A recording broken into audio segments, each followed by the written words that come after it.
दोस्तों subscribe button को दबा दें और घंटे की आकार के बेल घंटी को भी दबा दें ताकि हमारे नए वीडियो आपको लगातार मिलते रहें।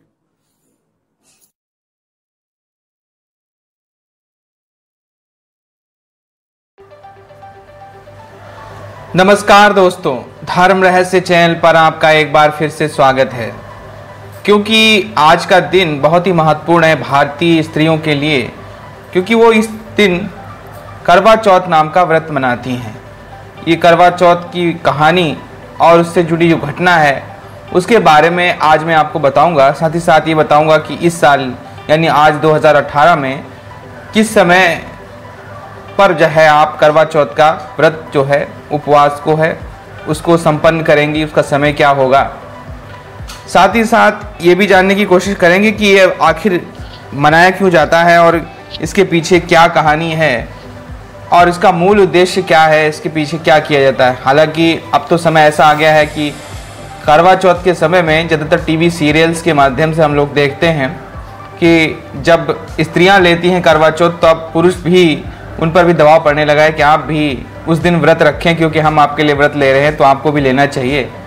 तो ये तो खैर वुमेन एम्पावरमेंट की बात हो गई, लेकिन जो वास्तविकता है इसके पीछे की, उसके बारे में जो भी घटना और कहानी है वो मैं आज आपको बताऊंगा ताकि आप लोगों को अच्छी तरह से समझ में आए। हालांकि ये सब बात सभी लोग जानते हैं और पुरानी वैवाहिक स्त्रियां जितनी भी हैं, विवाहिता जितनी भी हैं, वो इस सब बातों को अच्छी तरह से समझती हैं, लेकिन नई जनरेशन थोड़ा इस बात को कम जानती है।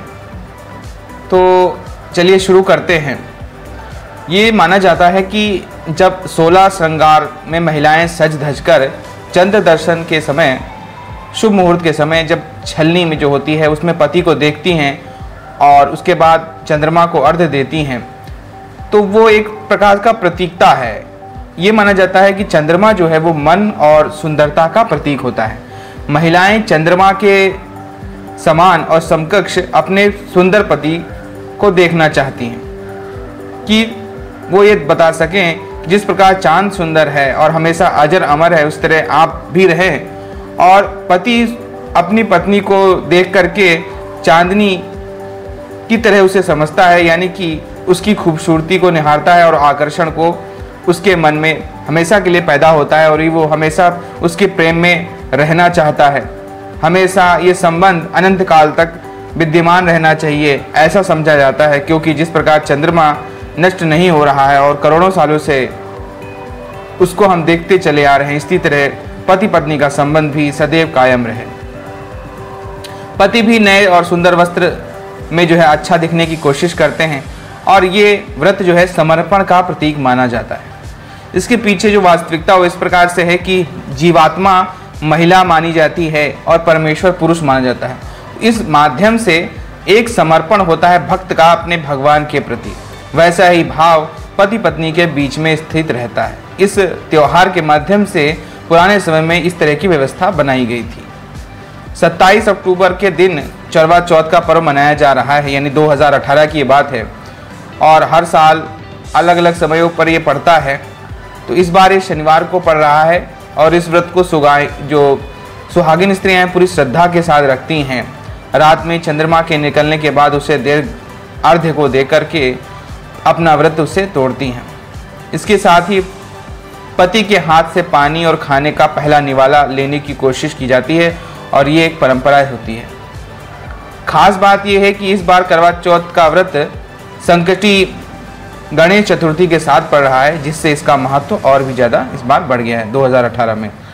तो भारत में अनेकों त्यौहार मनाए जाते हैं, जिसमें से ये त्यौहार करवा चौथ कहलाता है। महिलाएं अपने पति की लंबी उम्र के लिए जो है करवा चौथ का मूलतः व्रत रखती हैं और यह व्रत पति की दीर्घायु के लिए रखा जाता है। एक बात इसमें हमेशा ख्याल रखनी चाहिए कि महिलाएं चांद को अर्घ्य देने के बाद पति के तो जो है उसी के हाथों से ही जल को पीना चाहिए उन्हें, और इस प्रकार पति पत्नी में जन्म जन्मांतर तक चलने वाला अमर प्रेम बन जाता है। चंद्रोदय इस बार जो है चांद जो दिखने का समय है वो रात्रि 7:55 पे होगा। हालांकि भारतवर्ष में आधा घंटा इधर उधर हो जाता है, क्योंकि जिस हिसाब से अक्षांश और देशांतर चलता है उसी हिसाब से थोड़ा समय में ऊपर नीचे होता है। तो इसमें जो है चांद को अर्घ देकर के आप अपना व्रत खोल सकती हैं। तो जो इसकी पूजा विधि होती है, इसमें महिलाओं को 16 श्रृंगार करना चाहिए। अब कितना इसके पीछे महिलाएं सजग हैं तो अलग बात है, लेकिन इन 16 श्रृंगारों में माथे पर लंबी सिंदूर जो होती है उसको अवश्य ही रखना चाहिए, क्योंकि यह पति की लंबी उम्र का प्रतीक मानी जाती है। मंगलसूत्र हो गया। अभी 16 श्रृंगारों में कौन कौन चीज़ें आती हैं जान लीजिए। जैसे मंगलसूत्र है, मांग टीका है, बिंदिया है, काजल है, नथनी है, कर्णफूल है, मेहंदी, कंगन, लाल रंग की चुनरी, बिछिया, पायल, कमरबंद, अंगूठी, बाजूबंद और गजरा, ये 16 श्रृंगारों में आते हैं।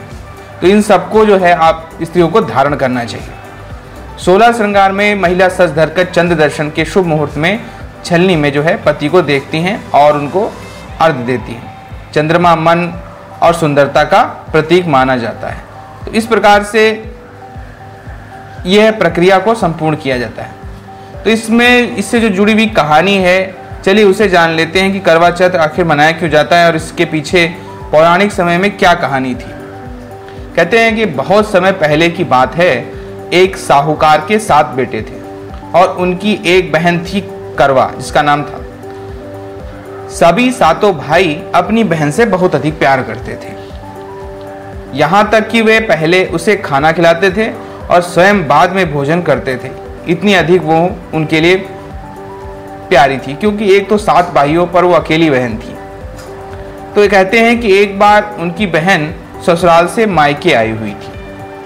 तो जैसे कि हमेशा होता ही है कि जब भी कोई भी स्त्री अपने मायके आती है तो बताते हैं कि शाम को भाई जब अपना व्यापार व्यवसाय बंद कर घर आए तो देखा कि उनकी बहन बहुत व्याकुल थी। सभी भाई जो है खाना खाने के लिए वहाँ पर बैठ गए और अपनी बहन से भी खाने का आग्रह करने लगे कि आप इतने दिनों बाद आई हैं इसलिए खाना करिए। लेकिन बहन ने बताया कि उसका आज करवा चौथ का निर्जल व्रत है और वह खाना सिर्फ चंद्रमा को देखकर और उसे अर्घ्य देकर ही खा सकती है। चूंकि चंद्रमा अभी नहीं निकला है इसलिए वह भूख प्यास से व्याकुल हो उठी। क्योंकि वो पहली बार शायद मना रही होगी इसलिए उसकी हालत काफ़ी ज़्यादा खराब हो गई थी। तो इस वजह से जो सबसे छोटा भाई था उसको ज़्यादा उस पर दया आ गई और उसने अपनी बहन की हालत को देखते हुए वह दूर पीपल के पेड़ पर एक दीपक जलाकर चलनी की ओट में रख देता है और दूर से देखने में वो इस तरह से महसूस होता है या ऐसा पता लगता है जैसे कि चंद्रमा जब उदित होता है तो उस तरह का जो प्रकाश आता है थोड़ा सा हल्का सा जब वो निकलता है उसी तरह का चतुर्थी का चांद दिखाई पड़ रहा था। इस तरह की उसने स्थिति बना दी क्योंकि वो अपनी बहन के भूख प्यास से व्याकुल स्थिति को देख करके बहुत ही ज़्यादा चिंतित हो गया था। इसके बाद भाई ने अपनी बहन को बताया कि चांद निकल आया है, तुम उसे अर्घ्य देने के बाद में भोजन कर सकती हो। तो उसको देखकर बहन खुशी के मारे सीढ़ियों पर चढ़कर चांद को देखती है और उसे अर्घ्य देकर खाना खाने बैठ जाती है, क्योंकि पेड़ के बीच में इस तरह से दीपक रखा था कि उसे ऐसा लगा कि पेड़ के पीछे से चंद्रमा निकलता सा दिखाई पड़ रहा है। जैसे ही वो अपना पहला टुकड़ा मुंह में डालती है तो उसे छींक आ जाती है। दूसरा टुकड़ा जब डालती है तो उसमें उसके बाल निकल आता है और जैसे ही तीसरा टुकड़ा मुंह में डालने की कोशिश करती है तो उसके पति की मृत्यु का समाचार उस तक पहुंच जाता है, जिससे वो बौखला जाती है। उसकी भाभी उसे सच्चाई से अवगत कराती है कि उसके साथ ऐसा आखिर क्यों हुआ है। करवा चौथ का व्रत गलत तरीके से टूटने के कारण देवता उससे नाराज हो गए हैं और उन्होंने ही इस प्रकार की स्थिति को जन्म दिया है। अब ऐसी स्थिति को देखते हुए और सच्चाई को जानने के बाद करवा निश्चय करती है कि वह अपने पति का अंतिम संस्कार नहीं होने देगी और अपने सतीत्व से उसे पुनर्जीवित करके रहेगी। वह पूरे 1 साल तक अपने पति के शव के पास बैठी रहती है, उसकी देखभाल लगातार करती रहती है, उसके ऊपर उगने वाली सुई नुमा घास को एकत्रित करती जाती है। यही घास जो है ज़्यादातर इस्तेमाल की जाती है जब करवा लगाया जाता है उसमें। तो आगे इस प्रकार से होता है कि 1 साल बाद फिर करवा चौथ का दिन आ जाता है। तो उसकी सभी भाभियाँ जो हैं करवा चौथ का व्रत रखती हैं।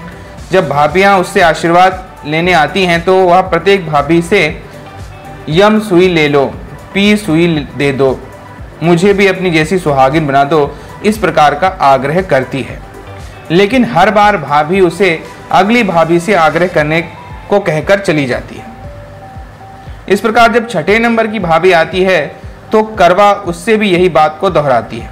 यह भाभी उसे बताती है क्योंकि चूंकि सबसे छोटे भाई की वजह से उसका व्रत टूटा था, अतः उसकी पत्नी में ही शक्ति है कि वह तुम्हारे पति को दोबारा से जीवित कर सकती है।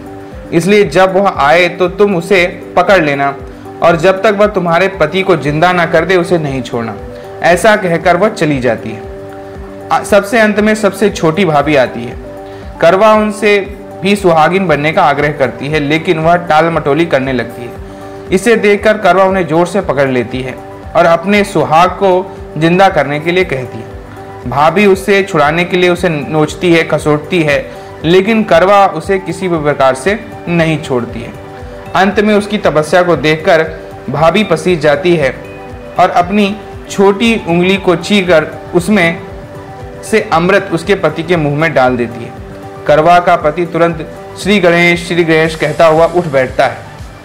इस प्रकार प्रभु कृपा से सबसे छोटी के माध्यम से भाभी जो थी उसकी करवा को सुभाग उसका वापस मिल जाता है। इस प्रकार ये कहा जाता है कि हे श्री गणेश और माँ गौरी, जिस प्रकार करवा को चिर सुहागन का वरदान आपसे मिला वैसे ही सब सुहागिनों को मिले, इसलिए उस करवे की पूजा लगातार की जाती है जो माँ गणेश और माँ गौरी का प्रतीक माना जाता है। उसी की शक्ति के माध्यम से उस छोटी भाभी को निमित्त बना करके माँ पार्वती और गणेश भगवान की कृपा से उसका पति जीवित हुआ था। तो इस कहानी के माध्यम से अपने पति को जीवित करने की एक सुहागन की आन बान और शान का प्रतीक करवा चौथ का व्रत त्योहार माना जाता है। इसीलिए इस पर्व जो है व्रत को मनाया जाता है और इसमें इतनी अधिक शक्ति है कि कोई अपने मरे पति को भी जीवित कर सकती है। तो अगर आपको करवा चौथ से जुड़ी हुई कहानी और जानकारी पसंद आई हो तो लाइक करें, शेयर करें, सब्सक्राइब करें। आपका दिन मंगलमय हो। धन्यवाद।